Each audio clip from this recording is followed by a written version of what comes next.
Assalamualaikum warahmatullahi wabarakatuh. Apa kabar biologi? Bersama dengan Kak Abu, hari ini kita akan membahas soal-soal tentang metabolisme.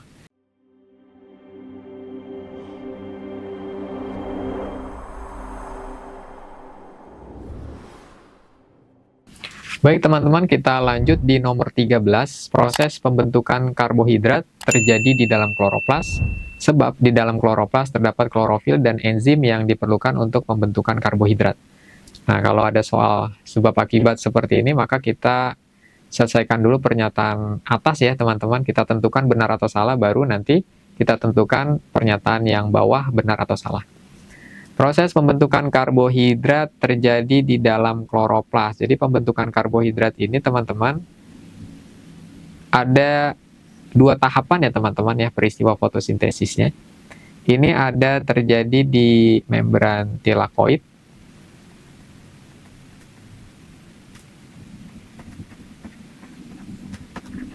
Nah, ini reaksi terang.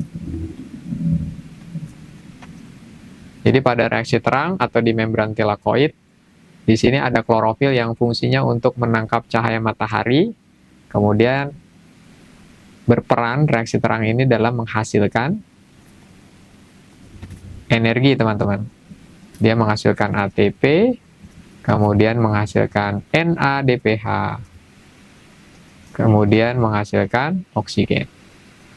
Kemudian pada kloroplas itu ada bagian stroma teman-teman. Di stroma ini kaitannya dengan reaksi gelap atau siklus Calvin teman-teman. Jadi pada stroma terjadi reaksi gelap atau siklus Calvin yang menghasilkan glukosa atau karbohidrat. Sehingga untuk pernyataan yang atas di nomor 13, proses pembentukan karbohidrat terjadi di dalam kloroplas, ini betul ya teman-teman ya. Kemudian kita lihat teman-teman kalimat bawah.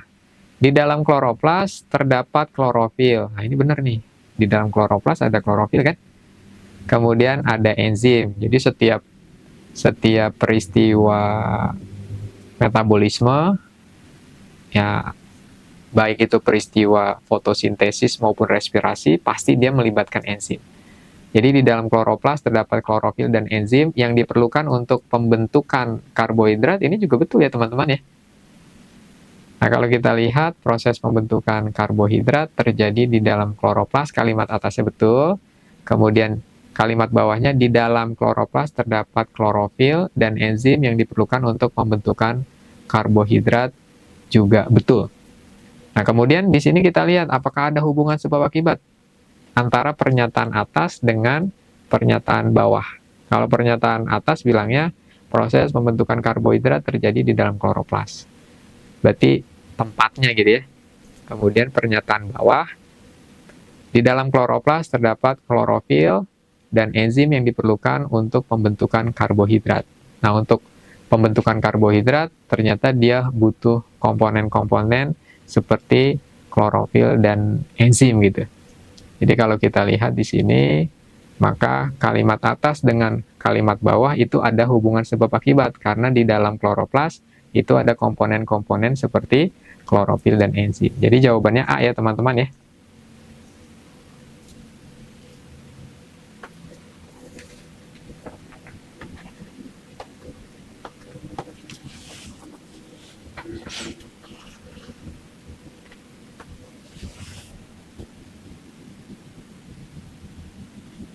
Baik teman-teman, kita lanjut di soal nomor 14. Transport elektron adalah A. Proses pembentukan glukosa menjadi asam pirufat pada respirasi aerob.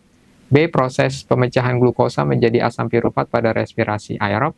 C. Proses pemecahan glukosa menjadi asam pirufat pada respirasi anaerob. D. Proses pemutusan gugus karboksil dan oksigen pada asam pirufat. Yang E.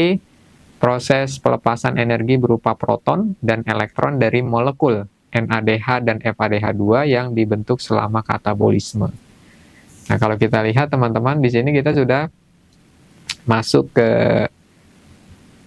peristiwa katabolisme nih teman-teman. Ada kata transport elektron. Jadi katabolisme itu kan reaksi pemecahan teman-teman. Contohnya respirasi, ada respirasi aerob, ada respirasi anaerob. Jadi pemecahan senyawa kompleks menjadi senyawa sederhana. Nah ini tahapannya, kalau transport elektron, ini tahapan dari respirasi aerob. Tahapan dari respirasi aerob.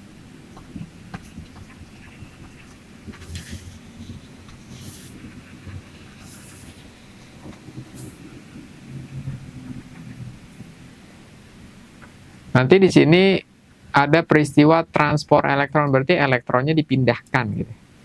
Nah, elektron ini terdapat di mana gitu ya. Jadi elektron ini kita lihat ada namanya akseptor elektron. Akseptor elektron. Artinya apa nih teman-teman? Penerima elektron. Nah, penerima elektron itu ada NAD plus gitu teman-teman. Nanti NAD plus ini berarti senyawa organik yang memiliki muatan positif 1 ya teman-teman ya. Kalau NAD plus ini dia menerima elektron gitu ya. Misalnya dia menerima elektron, berarti dia menerima 2 elektron plus 2 proton gitu.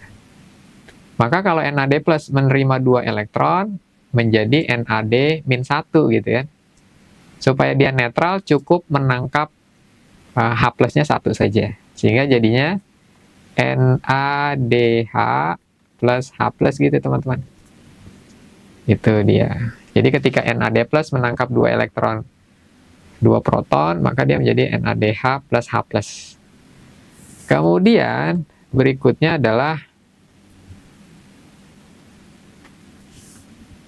yang kedua ada FAD. Kalau FAD ini senyawa organik yang tidak memiliki muatan nih. Sehingga kalau dia menangkap elektron, menangkap 2 elektron menjadi FAD 2-. Nah, supaya dia netral muatannya, ya dia tangkap H plusnya semua ya. Menjadi FADH 2 gitu teman-teman. Kemudian yang terakhir ada akseptor elektron, yaitu oksigen. Nah, oksigen di sini teman-teman berperannya terakhir nih. Peranan oksigen itu ternyata pada tahapan transport elektron gitu. Pada tahapan transport elektron. Nanti ditambah 2 elektron plus 2 proton, dia menjadi setengah oksigen teman-teman. Karena kan di sini dia, kalau kita lihat oksigen tambah 2 elektron, nah jadi min 2 ya. Kemudian ditangkap semua nih. Yang awalnya oksigen ini tidak ada muatan, ketika dia menangkap elektron jadi min 2. Supaya netral ya dia tangkap protonnya 2 gitu ya. Nah dia jadi apa nih? Maaf nih teman-teman, bukan jadi oksigen. Dia jadi H2O gitu. Kan dia tangkap H tambah O gitu kan. H-nya 2 gitu ya. H2O gitu. Coba dulu nih.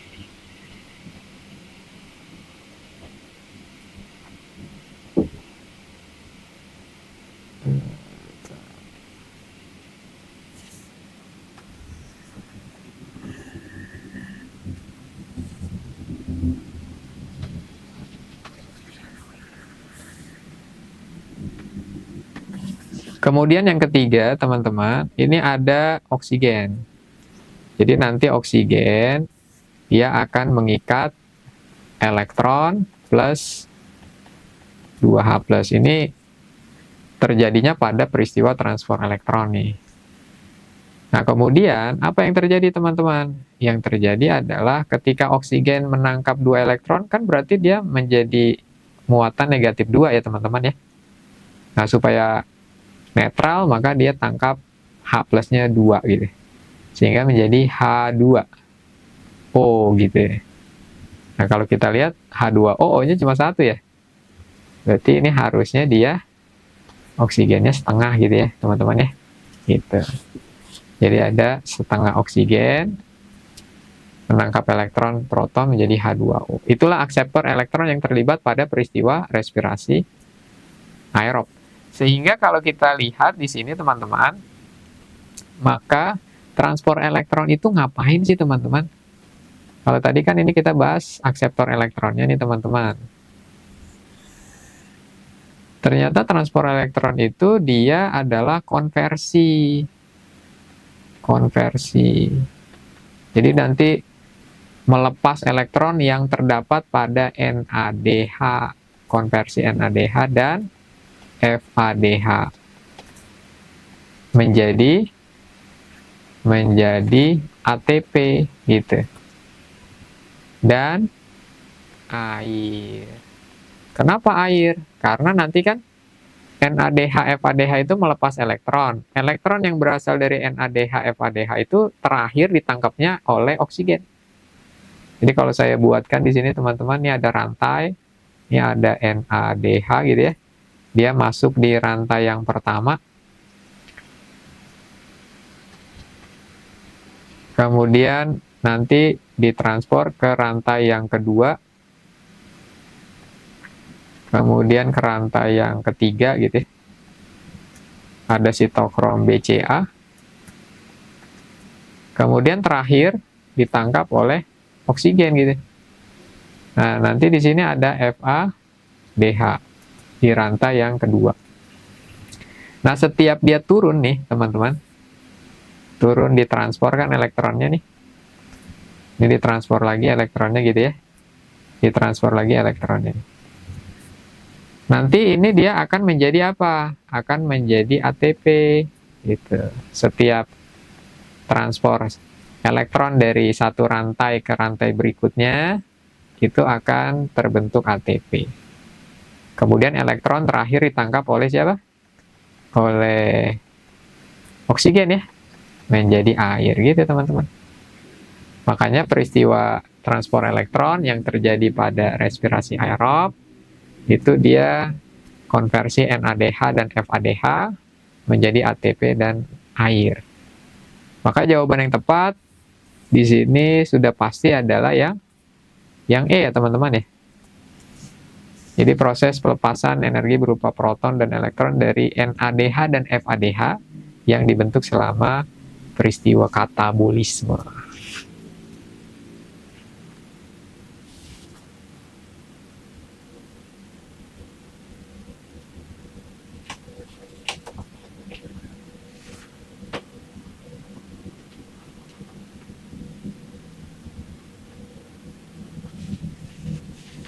Baik, teman-teman kita lanjut di nomor 15. Setiap kali melakukan katabolisme, 1 mol karbohidrat dihasilkan titik-titik bila disertai perhitungan energi untuk proses masuk mitokondria gitu ya.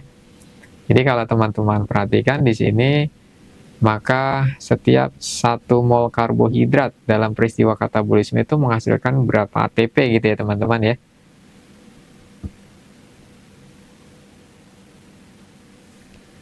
Maka di sini peristiwa katabolismenya diawali dari tahapan glikolisis ya teman-teman. Kita anggap di sini adalah respirasi aerob. Jadi respirasi aerob ini adalah respirasi yang membutuhkan oksigen. Tahapannya yang pertama di sini ada glikolisis. Nah, kalau teman-teman perhatikan, maka glikolisis ini menghasilkan 2 pirufat, teman-teman. Kemudian 2 NADH gitu ya. Kemudian 2 ATP, teman-teman. Dan glikolisis ini adalah, gliko kan artinya glukosa, teman-teman. Lisis itu pecah. Berarti pemecahan glukosa 6 karbon menjadi pirufat 3 karbon. Yang terjadi di mana? Terjadi di sitoplasma. Jadi glikolisis ini terjadi di sitoplasma gitu ya.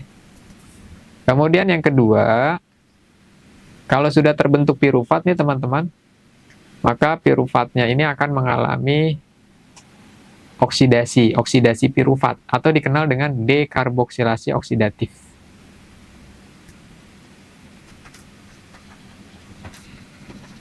Oksidatif atau nama lainnya adalah oksidasi pirufat. Gitu teman-teman. Oksidasi pirufat ini dia akan menghasilkan 2 asetil-CoA, kemudian 2 NADH, kemudian 2 CO2.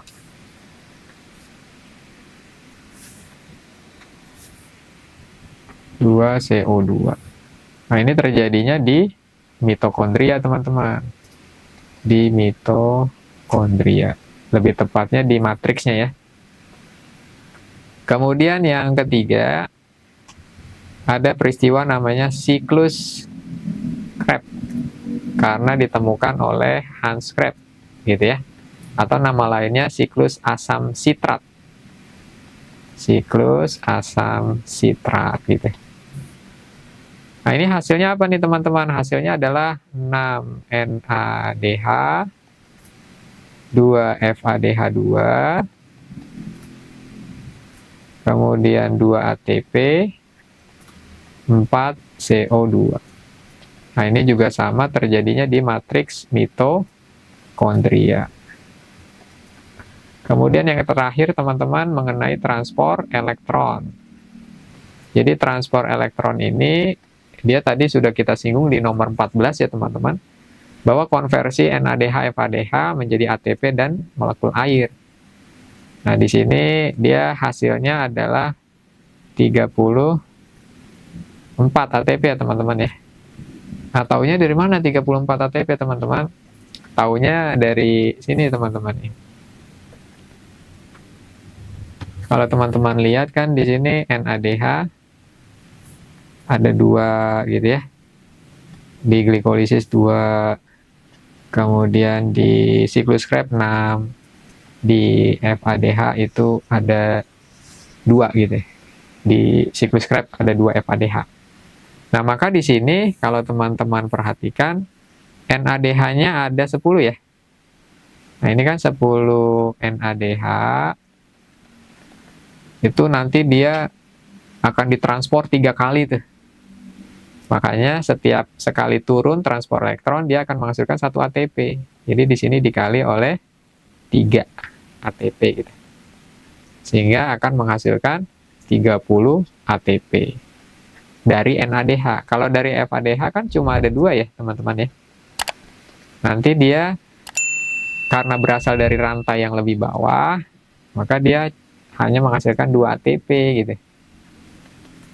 Sehingga 2 FADH akan menghasilkan 4 ATP ketika terjadi transport elektron. Makanya di sini pada peristiwa transport elektron dihasilkan 34 ATP dan juga molekul air. Maka kita bisa ambil kesimpulan untuk respirasi aerob hasilnya ada berapa totalnya nih ATP yang dihasilkan. Pada peristiwa glikolisis ada 2. Pada peristiwa DO tidak ada ya. Pada peristiwa siklus Krebs ada 2. Pada peristiwa transport elektron ada 34. Jadi totalnya berapa teman-teman? Ada 38 ATP. Tapi teman-teman ingat kembali, di sini ada kata bila disertai perhitungan energi untuk proses masuk mitokondria nih. Karena kan awalnya di sini ada NADH yang berasal dari sitoplasma ya teman-teman ya. Nah, ketika dia akan mengalami transport elektron, dia kan harus masuk ke mitokondria. Kenapa? Karena transport elektron ini terjadinya di mitokondria, di bagian membran dalam atau krista. Sehingga ketika NADH mau masuk ke mitokondria gitu kan, di situ ada pengurangan ATP sebesar kurang lebih 2 ATP. Sehingga nanti 38 dikurangi 2 ATP. Jadi jawaban yang tepat adalah 36 ATP gitu teman-teman ceritanya. Baik teman-teman, saya akhiri. Sukses buat teman-teman semua. Assalamualaikum warahmatullahi wabarakatuh.